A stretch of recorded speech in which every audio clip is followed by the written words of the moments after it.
राम मंदिर बन के जानते क्या संदेश देगा?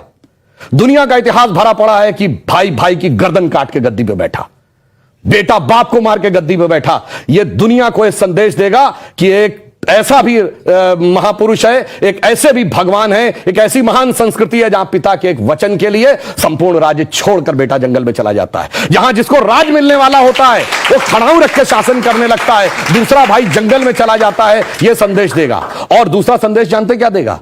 आज दुनिया में देखिए क्या है, रशिया ने यूक्रेन पर अटैक किया हुआ है, हमास इजराइल पर अटैक किया हुआ है, चाइना ने पहले तिब्बत को एक्वायर किया, अब ताइवान के ऊपर नजर है, कुवैत को इराक ने कैप्चर कर लिया। एनेक्सेशन, सब्जुगेशन एंड डोमिनेशन, पूरी दुनिया में कॉन्फ्लिक्ट है। भगवान राम ने क्या संदेश दिया? जब लंका को जीता, क्या एनेक्सेशन किया, अपने राज्य में लाया? नहीं। उसका सब्जुगेशन किया, कोई अपना डिप्यूटी अपॉइंट किया? नहीं। उसका कोई डोमिनेशन किया कि कोई उससे ट्रीटी रखवाई? नहीं। कहा भाई अपने अपने धर्म का पालन करो, बस हम इतने ही में करते हैं। तो पूरी दुनिया को जियोपॉलिटिकल संदेश अगर कोई देगा तो वो ये देंगे। और मैं एक बात और कहना चाहता हूं, जो आपने कहा राम शब्द का अर्थ जानते क्या है? रम धातु से बना है। जैसे आपने हिंदी में और संस्कृत में शब्द सुना होगा रमणीक स्थान, रमता जोगी, यानी जिसमें चीज सेटल हो। राम शब्द का संस्कृत में अर्थ है रमन्ते इति रामः, अर्थात वह एलिमेंट जिसमें संपूर्ण संसार सेटल्ड है। और वो एलिमेंट का संघर्ष किससे है? दशानन से, 10 मुख वाले रावण से, उसकी 10 इंद्रियों की बहिर्मुखी पिपासा से। और राम उत्पन्न कैसे होंगे? राम के पिता क्या नाम है? दशरथ।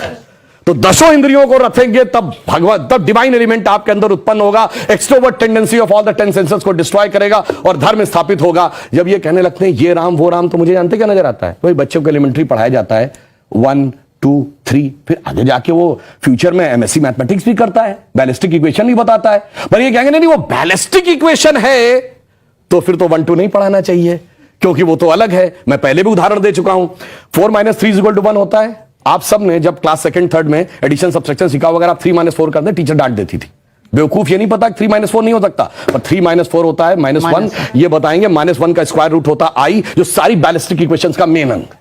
तो उस लेवल पे पहुंचिए तो समझ में आएगा जिसको आप कह रहे हैं बचकाना है वो कितना आलीशान है, ये जाके समझ में आएगा। डॉक्टर कलाम से पूछिए तो -1 के स्क्वायर रूट का अंतर समझ में आएगा। तो राम की कथा बहुत गहरी है और इसीलिए रामचरितमानस क्यों लिखा है?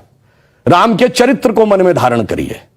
रावण हर चीज में राम से बड़ा था जब राम लीला कर रहे थे। वैसे तो वो ईश्वर है, हर चीज में बड़ा, पैसे में बड़ा, उनके पास सोने की लंका, उसके पास रावण रथी वीरत रघुवीरा। अगर देखा जाए पावर में उनसे ज्यादा बड़ा, 10 आदमियों की ताकत उसको, उनसे बड़ा पंडित मुस्सा जोधा और ना कोई दूजा है। अपने शिष्यों को काट काट शंकर को मैंने पूजा। वो कहता इतने बड़े पुजारी तो राम भी नहीं थे। फिर किस कारण से वो हार गया? चरित्र में राम बड़े थे, इसीलिए तुलसी ने कहा रामचरितमानस। और चरित्र की याद दिलाएगा यह मंदिर, जो सिर्फ भारत के लिए नहीं पूरी मानवता के लिए श्रेष्ठतम मानवीय मूल्यों का प्रतीक होगा। इसलिए 21वीं सदी का महान भारत बगैर राम मंदिर के संभव नहीं था। इसीलिए अमृत काल के उषा काल में राम मंदिर उभर के सामने आ रहा है।